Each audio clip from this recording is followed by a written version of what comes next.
everybody. So today we are going to look at, we always do the timestamp. Today is February 24th, 2021. It's a Wednesday. Torah portion is Tetzaveh. So we are going to study this section, the fourth reading of Tetzaveh. I'm going to share my screen. We're going to jump straight into the conversation. So we've been talking about instructions from God to Moses to then tell the Jewish people about issues relating to the Mishkan, to the tabernacle. So last week it was regarding the construction of said tabernacle and the various vessels of the temple and all that stuff. This week it's been a focus on not the building and the utensils or the items, but rather the individuals that were serving in that temple, in that Mishkan, i.e. the priests, the Kohanim. So we talked about them being appointed as priests. We talked about their garments over the last few days. Now we talk about the process to sanctify them. In other words, to initiate them into service, right? It's not like one day, hey, they just, first day at work, just show up. There's a process by which they get initiated, inaugurated, sanctified for the holy task of serving in the temple. Take a look.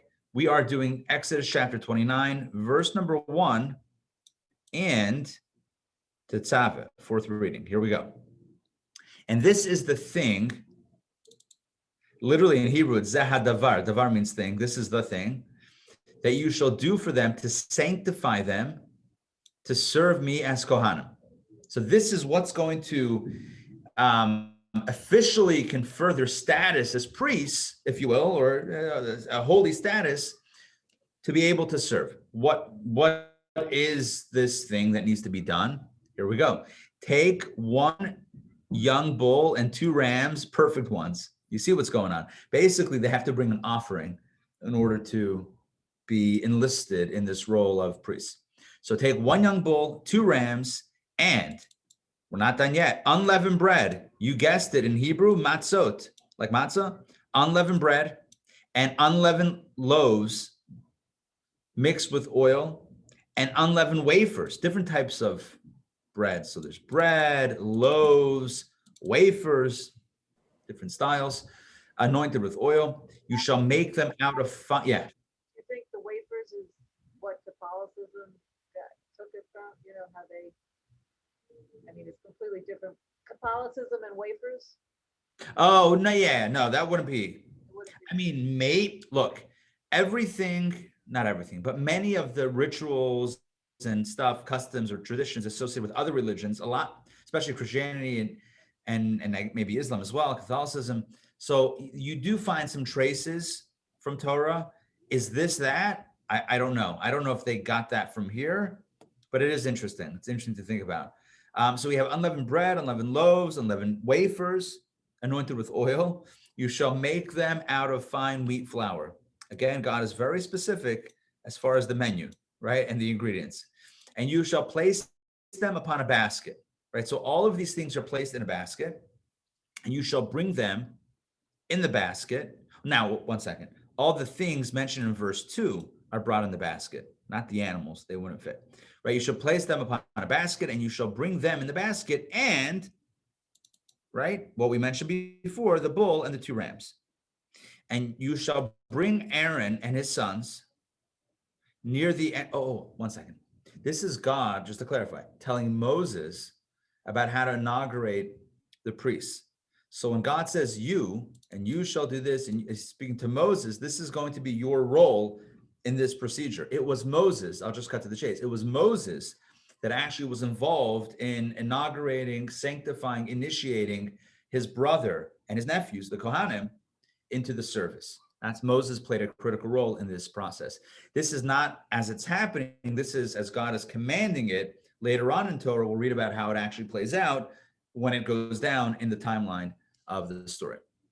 And you shall bring, verse 4, you shall bring Aaron and his sons near the entrance of the tent of meeting. That's the entrance of that building, that covered building.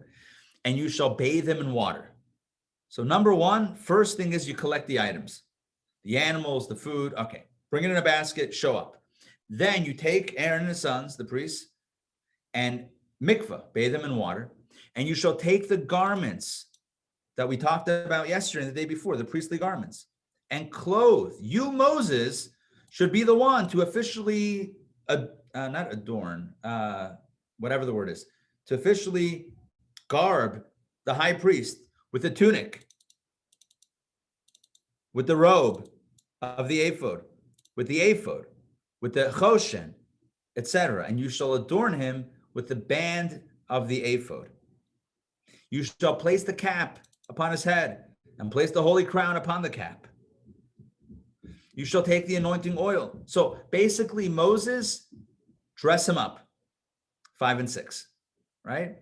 You shall take the anointing oil and pour it on his head and anoint him. This is something that we find in Torah. It's an interesting ritual that one is anointed. Also, the kings, the future Jewish kings, were also anointed with oil. It was pouring oil on the head. I don't know if this exists in other traditions.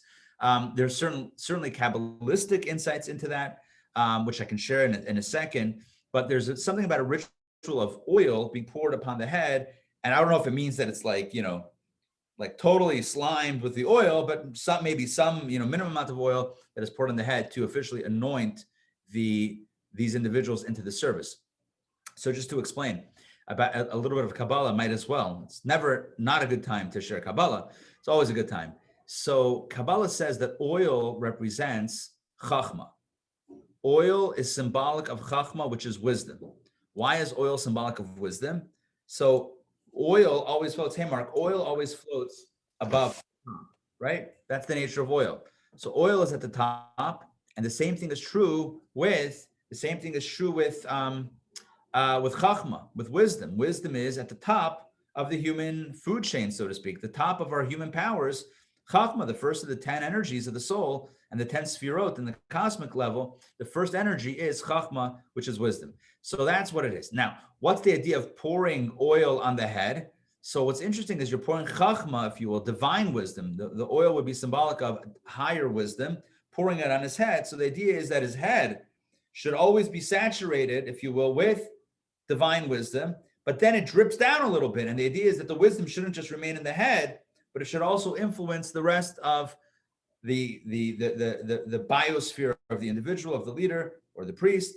In other words, it should go from the head to the heart and from the heart to the actions. So that's the idea of kind of pouring from top down the oil from the head and then dripping down, if you will. So number one, an infusion of divine, symbolically, an infusion of divine wisdom, which then permeates the rest of the person and infiltrates, in a good way, infiltrates also their behavior.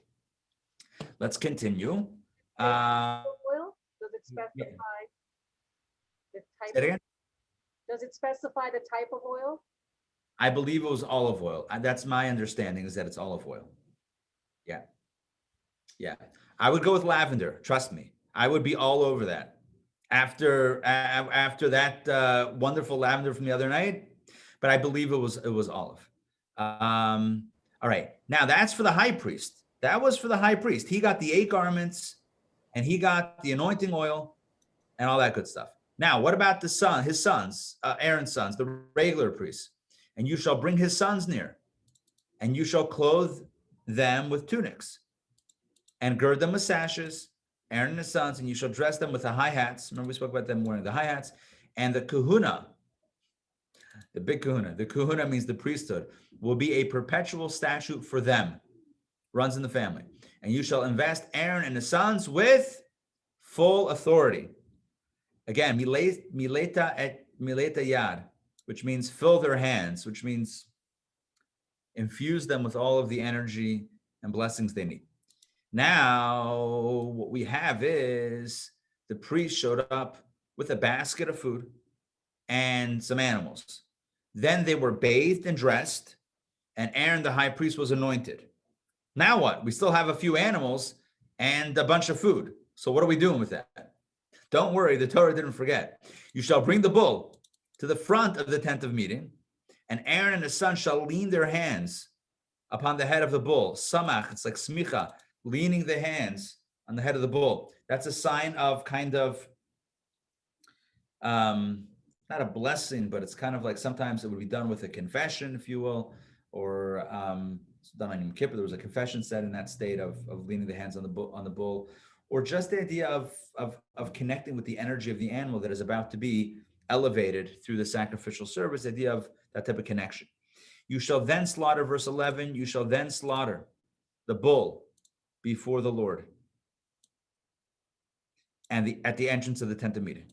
So it's outside, it's not inside the building. Hey, Sandrine, it's at the entrance on the outside of the building. And you shall take some of the blood of the bull and apply it on the horns of the altar with your finger. What that means is it was sprinkled. It was, or maybe placed. I'm not sure if they touched it or if they sprinkled it. I'm not sure, but it was applied. Maybe Rashi explains it was applied to the corners that were, remember, elevated. Each corner of that outer altar, there was a protrusion up, a little bit elevated. So apply to the horns of the altar with your finger, and you shall pour out all the blood, the rest of the blood, upon the base of the altar. You shall then take all the fat that covers the innards and the diaphragm with the liver, also the two kidneys and the fat that is upon them, and make them go up in smoke upon the altar. All of these were burned, right? Completely burned in the fire on top of the altar. But the flesh of the bull, its hide and its dung, you shall burn in the fire outside the camp. It is a sin offering. Oh, so it is a sin offering. So there might have been some confession over there with when he leaned his hands upon the animal.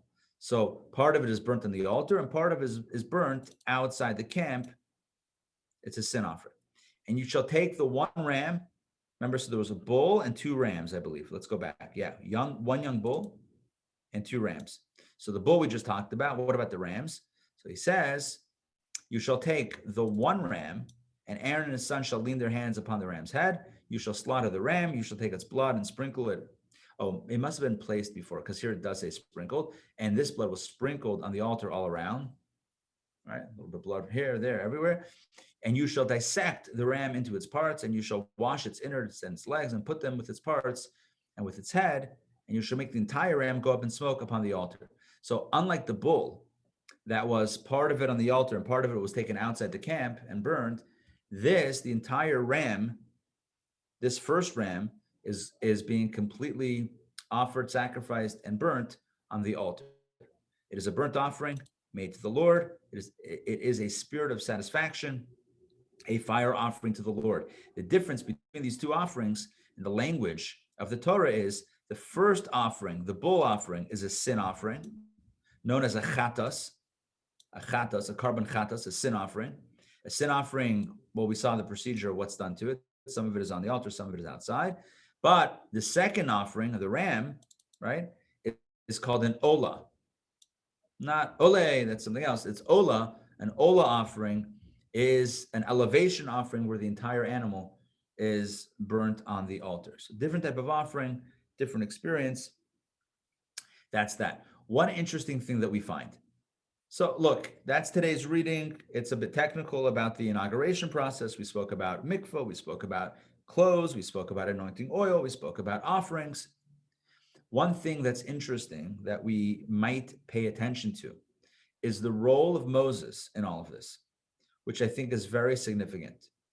As I scroll around, let me stop sharing. That's what I was looking for. So the role of Moses in all of this. Moses was not a Kohen. He was not a priest. And yet he was very much involved in this piece of the inauguration. And the reason for this is on some level because as he was the leader, he had been heretofore, he had been the spiritual leader, the Torah leader, the practical leader. He had been the leader in all areas, right? He had been the one to speak to Pharaoh. He was the diplomatic leader. He was the military leader. He was the spiritual leader. He was the communicator with God. He did it all. He wore all the hats. At this point, there will be a division, if you will, or a sharing of roles where Moses continues to be in that direct communication with God, transmitting the law, making sure people are doing what they need to be doing, leading the people where they need to be leaded, role. That's a long adjective for the role. And Aaron's role and his sons, they will be the spiritual representatives of the people, and they will be the ones to run this Mishkan, to run the tabernacle, the temple, the portable temple, and be the one to represent people in their offerings to Hashem. Different role. So as kind of this, it's not a split of power, but as kind of this new role or this emerging role or this role emerges, right, branches off, if you will, from Moses' overarching central role, we find, interestingly, that Moses is involved in that handoff. He is very much involved in the handoff. As our sages tell us, it wasn't an assistant who went ahead and dressed Aaron and his sons. It wasn't like, the tailor, whatever, the royal tailor who did that, or the Jewish tailor. I'm sure there were a few of them, right? It was Moses himself. It wasn't beneath his dignity. This was the ultimate honor for him and for them to be able to kind of further God's vision for how the structure should be and how the different roles should be. And Moses plays an integral role in this. We know about Moses and Aaron that Moses represents truth, and Aaron represents peace. And both are important values. Moses represents truth insofar as he is all about Torah. And Torah is emet. Torah is true, right? Torah is divine will, divine wisdom. It is what it is. Aaron was about peace, bringing people closer to God through their offerings. It was about all sorts of things. It's about peace and closeness. And he would foster peace between human beings as well. So I think the moral of the story is we need both. In life, we need both. There's a value in truth, a value in peace. Sometimes they're hard to navigate both, but they're not essentially mutually exclusive. And it behooves us to do our best to reconcile them all. All right, that is it. That's all I have for today. I want to thank you for joining. I have to run, my apologies. So I have to cut it a little bit shorter than we like to do, but yes. Yeah, go ahead. Tomorrow, are we going to have the Thursday class outdoors? That's a great question. I have not looked at anything. I'm running into something right now for the next hour. I will, please God, take a look, and I will text you or call you or email you. All right, I will let you. Friday is a holiday, right? Are we still having the Power Parsha? Friday. Ooh, that's a good question. That's a really good question. It may be tricky. Good. I have a few things to get back then. Good. All right. You're raising the good questions. Good. I will get back on both items. Okay. All right. Great to see everybody. Have a wonderful day. 7:30 tonight, Torah studies. Be there or be square. You don't want to be square. You want to be there. All right. Great to see you, Donna, Mark, Sandrine, and everyone else that is watching. Thank you. Somewhere. Bye. Thank you. All right. That's Bye. cool.